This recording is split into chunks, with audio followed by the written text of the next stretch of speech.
Hello, friends. Welcome to a new episode entitled The Stray Who Saved Christmas. It was Christmas Eve and the snow fell in thick, silent sheets. It was the kind of snow that muffled sound and made everything look like powdered sugar. A small town nestled in a valley was preparing for the annual Christmas Eve celebration. Homes were decorated with twinkling lights and cheerful wreaths. The aroma of pine mingled with the smell of cinnamon and baking bread, creating a warm, inviting atmosphere. In the heart of the town stood a quaint little bakery. Its windows were frosted with intricate snowflake designs, and inside, the air was filled with the sweet smell of gingerbread and sugar plums. Behind the counter stood a man with flour dusted on his apron, carefully decorating a gingerbread house. His name was Tom Baker. He had a kind face with crinkled eyes that often broke into a warm smile. Beside him stood his daughter Lily, a girl with pigtails the color of spun gold. She had bright,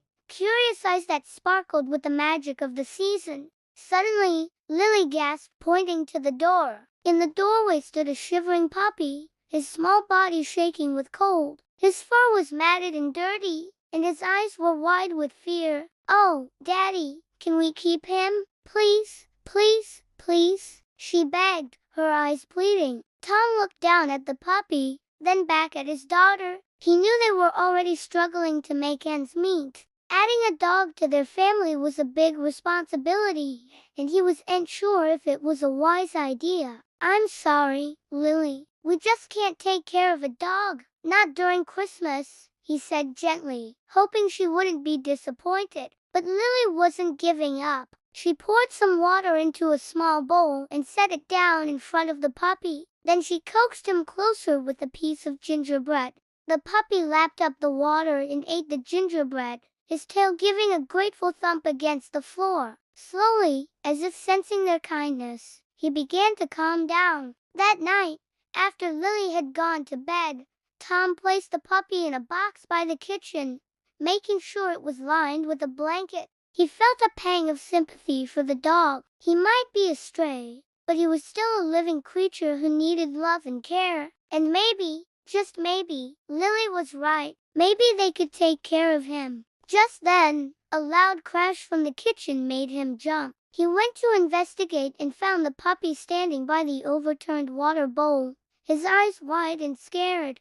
"It's all right, boy," Tom said soothingly, kneeling down to pet the dog. "It's all right." As the night wore on, the wind outside grew louder, whipping the snow into a frenzy. Suddenly, Tom heard a commotion coming from the direction of the bakery. He looked out the window and saw flames leaping towards the sky. "Fire!" he shouted, rushing to wake his daughter. Flames were now licking at the walls of the bakery, and the sound of crackling fire filled the air. They grabbed what few belongings they could and ran out into the freezing night, the burning bakery behind them. When the first rays of sunlight peeked through the clouds the next morning, the townspeople gathered at the sight of the burnt-down bakery. Tom and Lily stood among them, their faces etched with sadness and defeat. They had lost their home and their livelihood, and with it, their hope for a Merry Christmas. Then someone began to speak. "We may not be able to bring back the bakery,"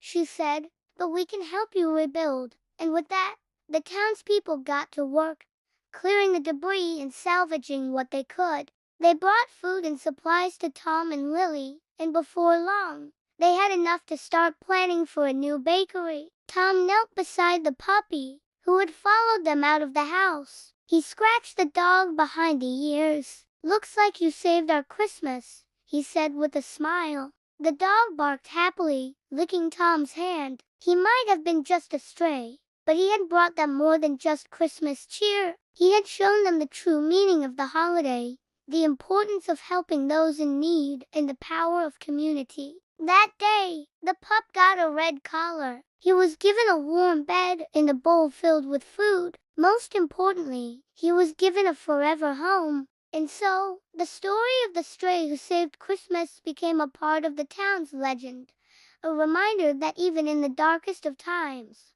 hope and happiness can be found in the most unexpected of places. And that's the story of the stray who saved Christmas. If you like this story and want more, I will really appreciate if you share, like and subscribe. See you again next time.